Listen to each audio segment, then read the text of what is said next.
questions? Take the mic. There you go ahead.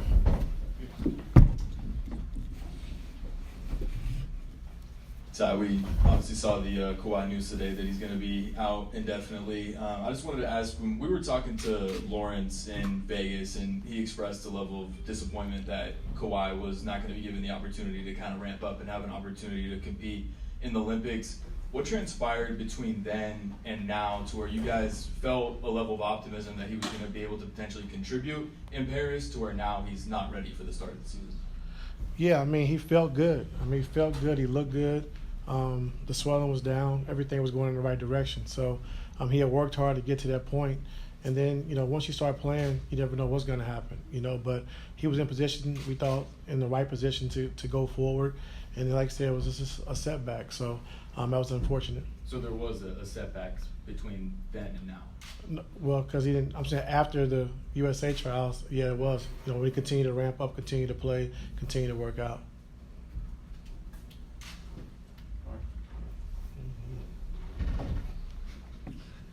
And Ty, on that note, is there any feedback from medical staff when he can at least do some on-court work with the team during practice? Not yet. He's feeling good. He's progressing. He's going in the right direction, doing all the right things. So soon he will be on the court, but not yet. Ty, what are the chances that he doesn't play this season? The chances of what? What are the chances that Kawhi might not play this season? I don't see those chances. But I'm not a doctor either, but I don't see those chances. Is there a timeline you guys have in place that you think he may come back? Yeah, no timeline. Like we said from day one. Like it's going to take some time. He's going to progress. He's doing all the right things.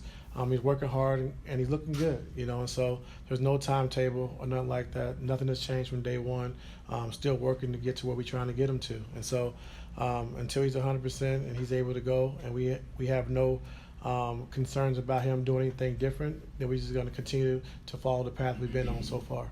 So it has to be 100% for him to come back. Yes. Yes. Hi, Ty. Y'all have a game tonight. Who y'all starting?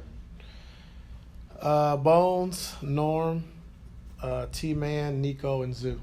And what are your, besides getting out healthy and avoiding future conversations about players that may or may not be ready for next week's season opener, what are you looking to see from that group going into this preseason finale? Just continue to keep getting better.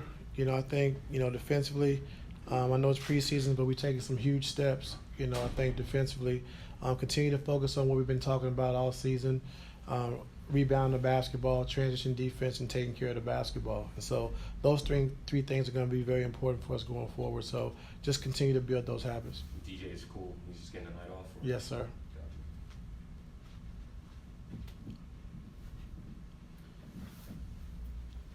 Coach, you've been a few years here as a coach of the Los Angeles Clippers. Just looking at this team, what you've seen so far with training camp and preseason, just what's the difference between some of the past teams that you had?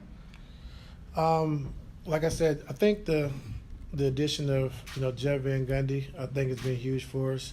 I think, like I said, B. Shaw and Larry Drew, just with their experience, and Dante and Sean Fine and Jeremy, and those guys taking that next step, and Jay Larinaga, does what he does, all the time. So I think just, our staff is just locked into understanding that, the training camp has to be very important. It has to be important to our growth. We're playing younger guys now. We have, 4 new guys with the addition of Nico, which is 5, but 4 new guys who haven't been in our system. And so setting the tone early, letting those guys understand what we need from them every single night, understand their roles and how we want to play and what our identity wants to be. And so our coaching staff has really done a great job, like I said, of just making sure our players understand that and putting in the extra work to make sure we're doing the right things.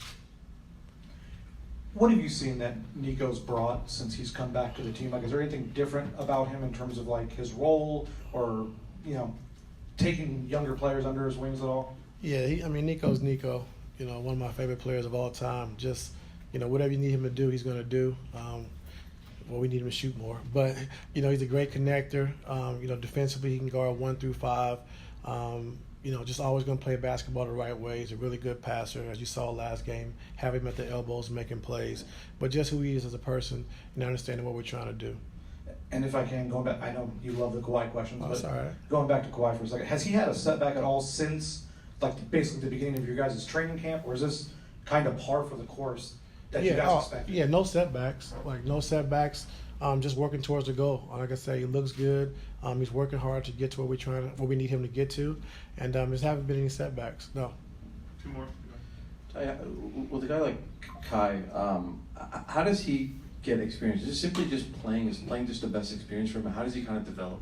Yeah, I think playing. I think over his career he might have played 300 NBA minutes, and so just taking his time to continue to develop. Like I said, Jeremy and Chris Holguin and Sean Fine, Dante, those guys have been doing a really good job of just helping him develop and get better. As you see, he's taking steps each practice, each game he's gotten better and better. And so we got to just continue to keep working with him. He's putting in the work, and so hopefully he can continue to keep, like I said, keep getting better and keep growing.